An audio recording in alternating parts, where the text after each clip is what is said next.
Arisha le tigre Urma, 4e partie. Harry décrit les sports de contact Urma. Bonjour encore une fois, et merci d'être à nouveau ici avec moi.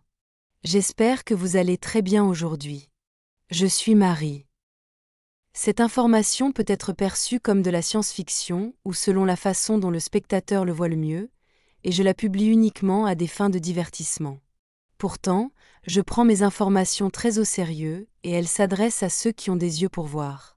Voici la 4e partie d'un très long entretien que j'ai eu avec Arisha, le tigre Urma, le 23 février 2024. Les formulations sont de moi, car j'ai dû traduire ses propos en anglais depuis la langue allemande que j'utilise pour communiquer avec Harry. Mais je fais de mon mieux pour conserver son sens et ses mots. Harry, en poursuivant avec nos questions, pourrais-tu décrire les sports Urma ou les jeux que les Urma, en tant que race stellaire, aiment pratiquer chez eux et dans ta culture?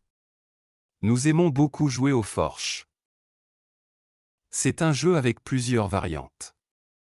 Dans l'une des plus populaires, il y a 12 joueurs dans une arène circulaire, ou un stade, mais ce n'est pas obligatoire d'avoir un stade. Chaque joueur possède son propre but, placé en cercle à la périphérie de l'arène, exactement comme les chiffres d'une horloge, de 1 à 12, correspondant aussi au numéro du joueur. Le stade mesure environ 100 mètres de diamètre lorsqu'il est utilisé de façon professionnelle, mais sa taille peut varier lorsqu'il est pratiqué de manière plus informelle. Chaque but peut être un arc métallique décoré de travail artistique Urma représentant des félins, ou un simple arc aux dimensions précises, assez grand pour qu'un seul Urma puisse y passer à la fois. Mais lorsqu'il est joué de manière improvisée, les buts peuvent être faits de n'importe quoi, même un simple cercle tracé sur le sable ou la terre avec un bâton. Au centre du terrain circulaire, un autre cercle est tracé au sol. Dans les stades bien établis, le sol est fait d'un matériau absorbant les chocs, semblable à du caoutchouc. Mais lorsqu'il est joué ailleurs, le sol est simplement celui du lieu, le meilleur étant le sable, comme celui des plages. Quand le jeu commence, un sac spécialement conçu est placé au centre de l'aire de jeu, dans ce cercle, à distance égale de chacun des 12 buts. Ce sac, qui représente une proie morte, est fait d'un matériau très résistant, rempli de sueur ou d'un composé semblable au caoutchouc. Il pèse toujours environ 60 kg et est recouvert de fausses fourrures, imitant un animal tué, une proie de grand félin. Dans les stades professionnels, remplis d'Urma spectateurs, chaque joueur commence dans son but. Lorsque des trompettes majestueuses annoncent le début, les joueurs se mettent en position de sprint. Le jeu commence au son de tambours puissants et du tir d'un canon. À ce signal, tous les joueurs foncent à toute vitesse, courant sur leurs 4 pattes pour atteindre la proie artificielle au centre. Le but de ce jeu est de se battre contre les 11 autres adversaires pour s'emparer de l'animal mort, puis de réussir à le traîner ou à le pousser au-delà de l'arc de son propre but.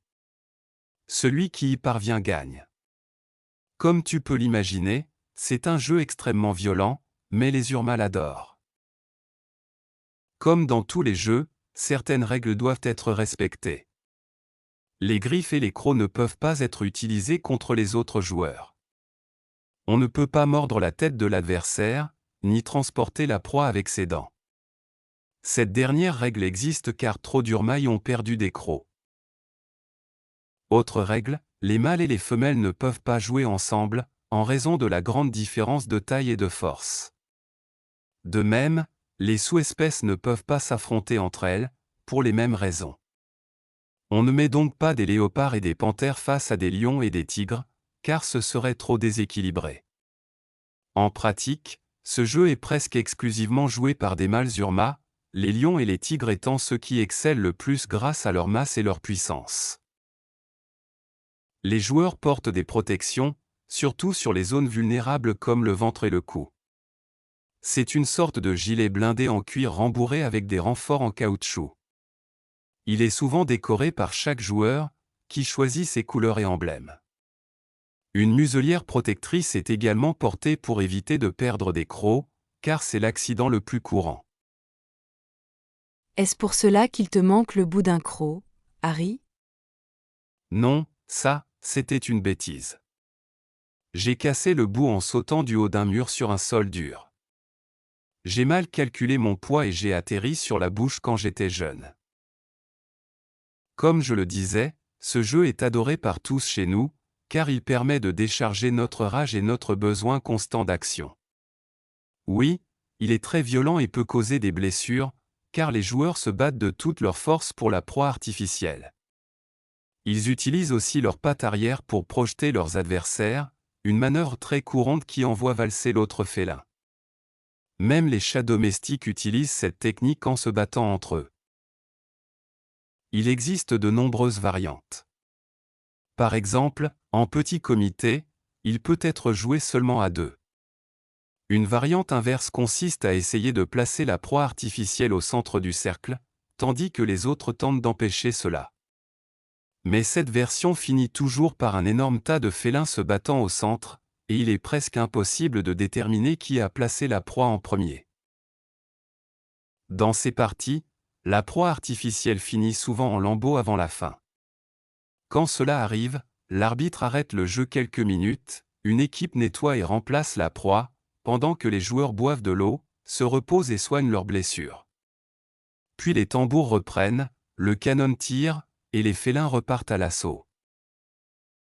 De grands championnats sont organisés pour ce jeu, et c'est le plus populaire dans notre culture. Comme on peut s'y attendre, la plupart des joueurs terminent à l'hôpital après la partie. Il existe aussi une variante plus ludique, sans spectateurs. Elle se joue en pleine forêt, deux équipes s'affrontent pour retrouver la proie artificielle cachée par les arbitres. Il faut alors user de stratégie et de force pour la trouver et la ramener à son but, en évitant l'autre équipe. Une autre version consiste à cacher plusieurs proies artificielles, souvent 12, dans la forêt. Les équipes ont un temps limité pour en trouver le maximum et les ramener à leur but.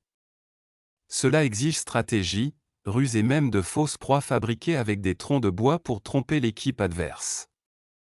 L'équipe qui accumule le plus de proies gagne le trophée de la meilleure équipe de chasseurs.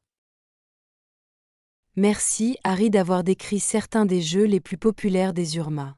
Un nouvel entretien avec lui sera bientôt publié, où nous continuerons à explorer d'autres sujets selon son point de vue félin. C'est tout pour aujourd'hui. Merci d'avoir regardé ma vidéo, de l'avoir aimée, partagée et de vous être abonné. Je l'apprécie énormément et j'espère vous retrouver ici la prochaine fois. Prenez soin de vous. Avec beaucoup d'affection, votre amie, Marie Soiru.